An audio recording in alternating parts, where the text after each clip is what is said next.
আমরা কি সরকারের সার্ভিসের মধ্যে কি same day same day delivery করার চিন্তা করতে পারি কিনা? কারণ আপনি দেখছেন যে এখন যেভাবে গ্লোবাল স্কেলে সার্ভিস সেক্টর অপারেট করছে, আপনি দেখেন যে Amazon same day delivery even in lot of places same day delivery একটা কাইন্ড অফ লাইক মিসনোমার হয়ে গেছে। তো এখন যেহেতু দারাজ এবং অন্যান্য যারা আছে তারাও কিন্তু ওই একই লেভেলে আসার চেষ্টা করছে। তো ধরা যাক ৩ দিনে তারা একটা প্রোডাক্ট অথবা সার্ভিস ডেলিভারি করার চেষ্টা করছে। সো সরকারে এ ধরনের সেইম ডে ডেলিভারি কি করা সম্ভব কিনা? আমি বলব অবশ্যই সম্ভব। কারণ আসলে আমাদের দেশে বা বিশেষ করে সরকারি অর্গানাইজেশন বা সরকারি যে এজেন্সিগুলো আছে সেখানে আসলে আমি যেটা দেখছি যে সেটা হচ্ছে গিয়ে ওয়ার্কফ্লো মানে ডিজিটাল ওয়ার্কফ্লোতে আসলে কাজ করতে হবে। আমরা ম্যানুয়ালি পেপার বেস সলিউশন নিয়ে কাজ করি। এইজন্য ম্যানুয়ালি পেপার বেস সলিউশন হওয়ার কারণে আসলে digital workflow is so advanced and exciting যে আসলে সেইম ডে ডেলিভারি ধরা যাক আমার একটা পাসপোর্ট, ধরা যাক আমার একটা এনআইডি, ধরা যাক আমার একটা বার্থ রেজিস্ট্রেশন, ধরা যাক আমার ইভেন ট্রেড লাইসেন্স আমরা কেন একই দিনে মানে সেইম ডে ডেলিভারি দিতে পারি না?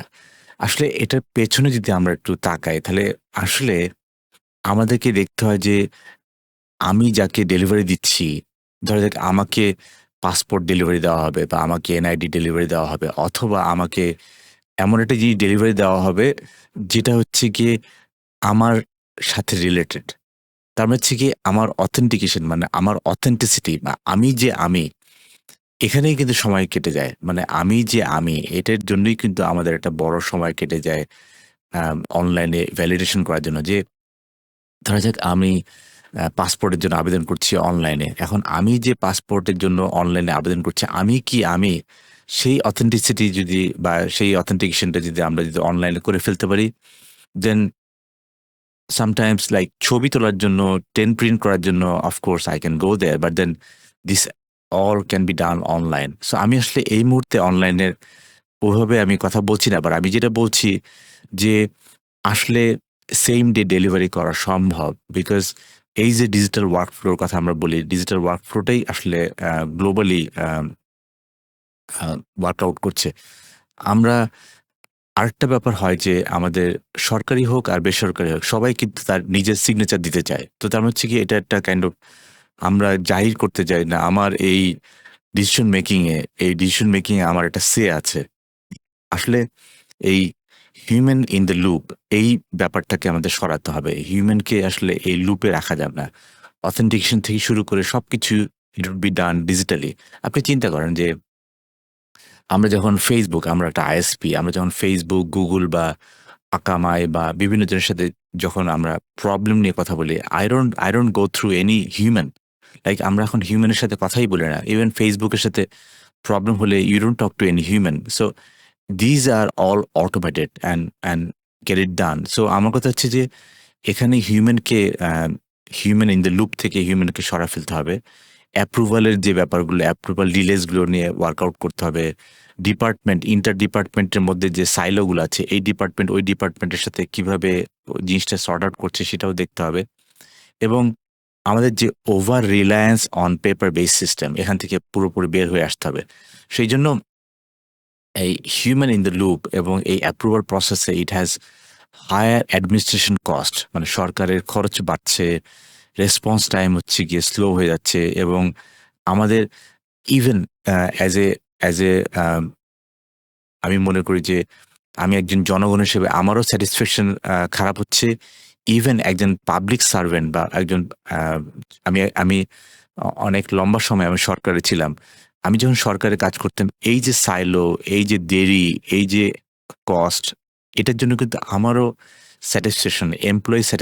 গভর্নমেন্ট এমপ্লয়ি স্যাটিসফ্যাকশন কিন্তু আমারও খারাপ থাকতো বা আমার মন খারাপ থাকতো যে আসলে কেন এটাকে আমি স্বল্প সময়ে ডেলিভারি দিতে পারছি না। কেন আমাকে একজন মানুষ ২০ বার রিং দিচ্ছে একটা কাজের জন্য। সো এইজন্যই কিন্তু গভর্নমেন্ট ওয়ার্কফ্লো অটোমেশন এবং এই গভর্নমেন্ট ওয়ার্কফ্লো অটোমেশন নিয়ে কিন্তু আমি একটা বই লিখেছি। বইটার নাম হচ্ছে গিয়ে কৃত্রিম বুদ্ধিমত্তায় মানবিক রাষ্ট্র।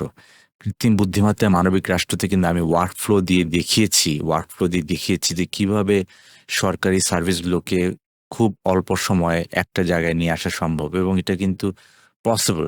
এবং এই প্রসেস অটোমেশনে কিন্তু আমি দেখিয়েছি যে আসলে কিভাবে একটা সার্ভিসকে 3 দিনে দেওয়া যায়, কিভাবে একটা সার্ভিসকে ধরা যাক 60 মানে 60টা ধাপ ছিল, 60 বা 50 ধাপ ছিল, 50 ধাপ থেকে কিভাবে 7 ধাপে নিয়ে আসা যায়, সেটার পেছনে ডেটা অ্যানালাইসিস আমি করিয়ে দেখেছি যে কিভাবে এটা করা সম্ভব, এবং এটার সাথে ইন্টিগ্রেশন উইথ এক্সিস্টিং সলিউশনের সাথে কিভাবে করা সম্ভব। সো দিন শেষে এই গভর্নমেন্ট ওয়ার্কফ্লো অটোমেশন করলে we will have cost effectiveness, we will have speed and efficiency, we will have consistency, like same day delivery. I have to deliver on the same day.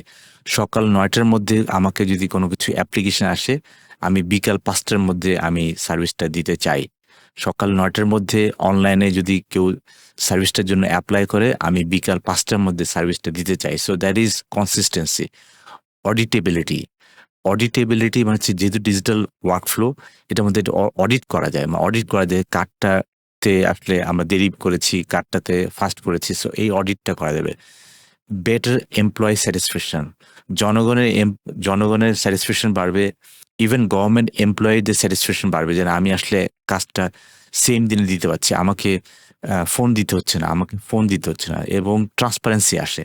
এই ধরনের সার্ভিসে transparency আসে, because দিন শেষে এই ট্রান্সপারেন্সিটাই কিন্তু আসলে একটা সরকারকে একটা নেক্সট লেভেল নিয়ে যায়। এবং আমি ফাইনালি এটা বলবো যে with this government workflow automation আমরা আসলে আমাদের সরকারি রিসোর্স অ্যালোকেশনটা বেটার হয়, এবং এমপ্লয়ীদের মোরাল মানে সরকারি এমপ্লয়ীদের মোরাল কিন্তু বেটার হয়। সো এই জায়গাগুলো আসলে আমাদের সামনে কাজ করা যেতে পারে। সেম ডে ডেলিভারি সম্ভব,